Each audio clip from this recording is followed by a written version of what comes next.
So today I'm out and about and I'm looking at Eglinton Castle, or what's left of it, in Scotland, just outside a place called Kilbirnie. Hope I'm pronouncing that right. And supposed to be haunted, supposed to be quite impressive, supposed to be quite atmospheric.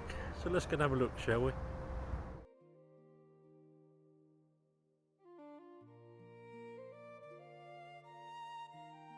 So the Eglinton Park Stem Trail. Stemmy, the Eglinton Park dinosaur, on an adventure to learn more about animals. Now that's Stemmy there.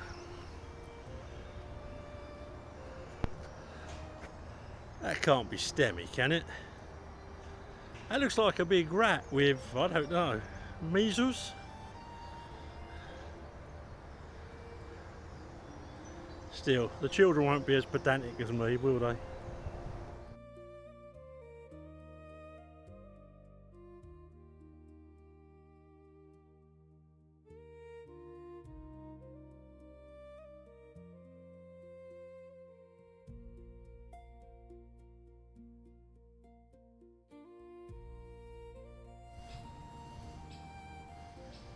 That bird's not moving too well.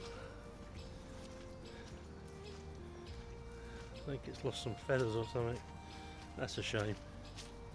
Hate to see animals struggle. That's nature, I guess. So, hidden within the beautiful woodlands of Eglinton Country Park in North Ayrshire stands one of Scotland's most atmospheric ruins, Eglinton Castle.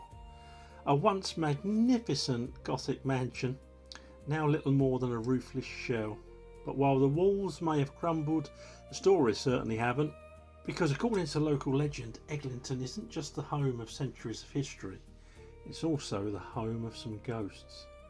And today we're exploring the castle's fascinating past, its mysterious legends and the spirits that some people believe still wander these grounds.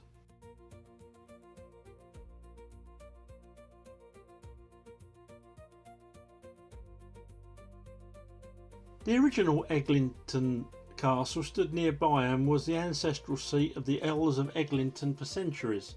The castle we see today was built between 1797 and 1802 by Montgomery, the 12th Earl of Eglinton, in a dramatic Gothic style, complete with towers, battlements and all the grandeur you'd expect from a Scottish noble family. At its height, Eglinton was considered one of the grandest country houses in Scotland, second only to Killeen Castle in appearance and scale. But perhaps its most famous moment came in 1839. The 13th Earl organised the legendary Eglinton Tournament, a huge medieval themed jousting event attended by thousands of spectators. Think Comic Con if everyone arrived on horseback wearing armour. Unfortunately, being Scotland, the weather had other plans. Torrential rain turned the event into a muddy spectacle, proving once and for all that Mother Nature remains undefeated. By the early 20th century, financial difficulties forced the family to leave. The castle was abandoned, its contents sold, and in 1925 the roof was removed. What remained slowly fell into ruin, leaving us with the haunting structures we see today. Of all the ghost stories connected to Eglinton Castle, one stands above the rest, the tale of the Grey Lady. Visitors and locals have reported seeing a mysterious female dressed in flowing grey. She's often said to drift silently through the castle grounds and among the ruins, often appearing at dusk before fading away into the shadows. Descriptions vary slightly depending on who's telling the story, but the image remains remarkably consistent. A pale woman, grey clothing, silent movement and a habit of disappearing just when someone gets a proper look. No one knows for certain who the Grey Lady is supposed to be. Some believe she was connected to the Montgomery family. Others suggest she may have been a servant or a resident of the estate, and some think she's simply become part of the folklore that naturally grows around ancient ruins. But whatever the explanation, she remains Eglinton's most famous ghost.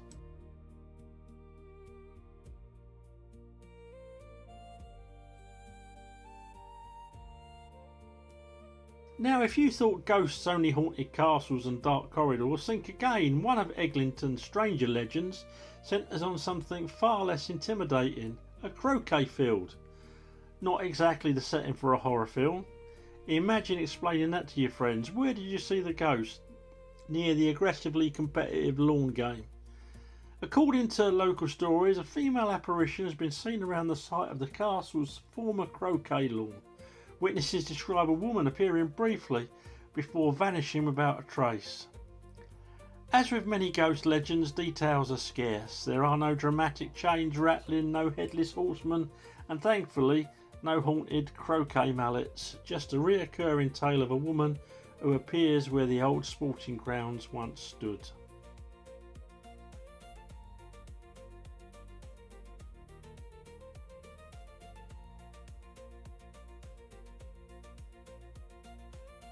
Now we come to what may be the most unsettling story associated with Eglinton Castle, and unlike the ghost stories, this one may at least have some basis in local historical accounts. For years, estate workers reportedly spoke of a room within the castle that remained locked and unopened. Then in around 1925, after the castle had been abandoned and stripped of its roof, a local man entered the building looking for old timber and panelling. As the story goes, while removing some wooden panelling, he uncovered something horrifying, a human hand hidden behind a wall. Further investigation allegedly revealed the skeleton of a woman concealed within the structure itself. According to the tale, the remains were quietly removed and the discovery was never officially reported. If true, it raises some very uncomfortable questions. Who was she? How did she end up there? And why was the room supposedly kept locked for generations? Could this be the Grey Lady? Also, and this is just me thinking aloud, if I discovered a skeleton in a wall, my first instinct would probably be to contact the police, not redecorate.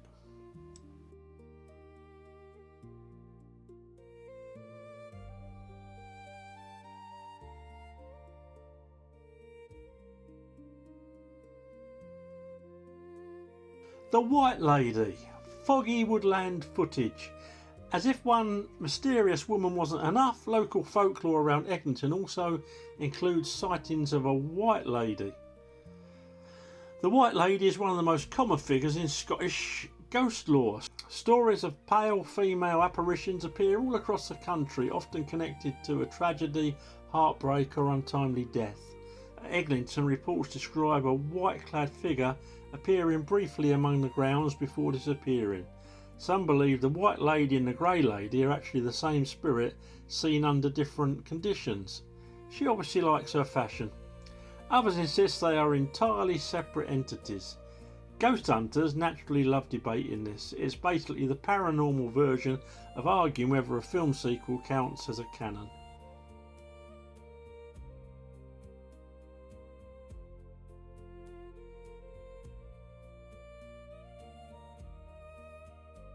As I turn round from the castle wall, look at that, it looks beautiful, doesn't it? So why does Eglinton have so many supernatural legends? The answer may simply be atmosphere. It is very atmospheric. Ancient family history, abandoned ruins, centuries of change, stories of hidden rooms, and a castle that slowly decayed into the dramatic shell we see today. Places like this almost invite ghost stories to grow around them, and once a legend takes hold, every unexplained sound, every shadow and every glimpse through the mist becomes part of the tale.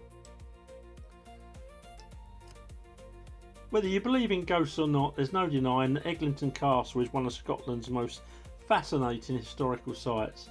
From medieval tournaments and noble families to tales of wandering ladies and hidden skeletons, the castle's history is every bit as dramatic as its appearance, and perhaps that's why these stories endure. Because places like Eglinton remind us that history isn't always found in books. Sometimes it's hidden in old walls, sometimes it's whispered through local legends, and sometimes it's standing right behind you. No, still nobody there. Although if you've seen the Grey Lady following me for 10 minutes, some people see things. please remember to like and subscribe. And if you haven't seen the Grey Lady, please remember to like and subscribe. Have you visited Eglinton Castle? Have you experienced anything unusual there? Let me know in the comments below. I love this. Look at that. Almost Nordic, isn't it? Let's see if I can get a selfie with them, shall we? Hey, there you go. So that's me saying goodbye to Eglinton Park and Eglinton Castle. Absolutely stunning here. You can get a coffee. It's a little shop as well, I think, and there's toilets. So yeah, come if you can. It's well worth the visit. If you've enjoyed the video, please subscribe. Please like the video, it helps me apparently. And speak to you soon when we go on another adventure together. Bye for now.